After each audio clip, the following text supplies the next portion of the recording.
The quiet celebration. An intro to Psalm 65.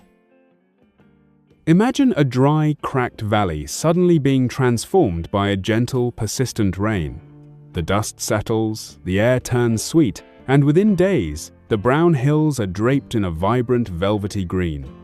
The silence of the drought is replaced by the shouting for joy of the pastures.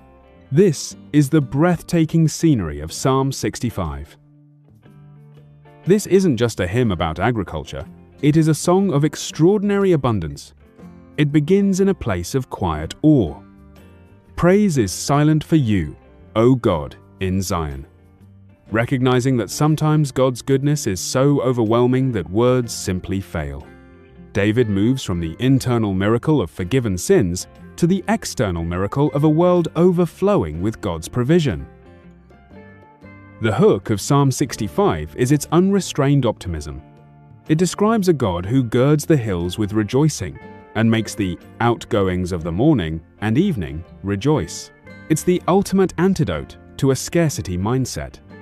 It reminds us that we serve a God who doesn't just give enough to get by, He crowns the year with His goodness until the very paths drop fatness. If you feel like you've been living in a season of not enough, Psalm 65 is your invitation to look up and see the God of the overflow.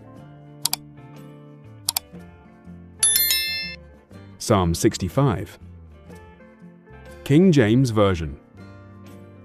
Praise waiteth for thee, O God, in Sion, and unto thee shall the vow be performed. O thou that hearest prayer, unto thee shall all flesh come. Iniquities prevail against me. As for our transgressions, thou shalt purge them away. Blessed is the man whom thou choosest, and causest to approach unto thee, that he may dwell in thy courts. We shall be satisfied with the goodness of thy house, even of thy holy temple.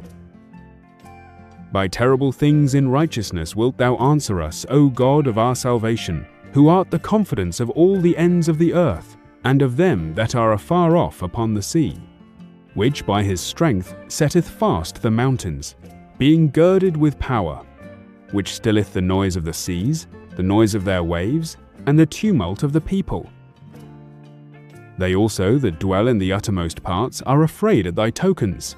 Thou makest the outgoings of the morning and evening to rejoice. Thou visitest the earth, and waterest it. Thou greatly enrichest it with the river of God, which is full of water. Thou preparest them corn, when thou hast so provided for it. Thou waterest the ridges thereof abundantly, thou settlest the furrows thereof. Thou makest it soft with showers. Thou blessest the springing thereof. Thou crownest the year with thy goodness, and thy paths drop fatness. They drop upon the pastures of the wilderness, and the little hills rejoice on every side. The pastures are clothed with flocks, the valleys also are covered over with corn. They shout for joy, they also sing. Amen. A prayer for the overwhelming overflow, inspired by Psalm 65. O God in Zion, to you silence is praise. We come before you, the one who hears prayer, recognizing that even when our transgressions prevail against us, you provide the atonement. Blessed is the one you choose and cause to approach you. We are satisfied with the goodness of your house, your holy temple. By awesome deeds in righteousness, you answer us, O God of our salvation. You are the confidence of all the ends of the earth, and of the far-off seas. You who established the mountains by your strength and stilled the noise of the waves, silence the noise and the chaos in our own lives today. Lord, you visit the earth and water it. You greatly enrich it. The river of God is full of water. You provide grain and settle the furrows of our lives. We thank you for the gentle showers that soften the hard places in our hearts and make our efforts spring forth with life.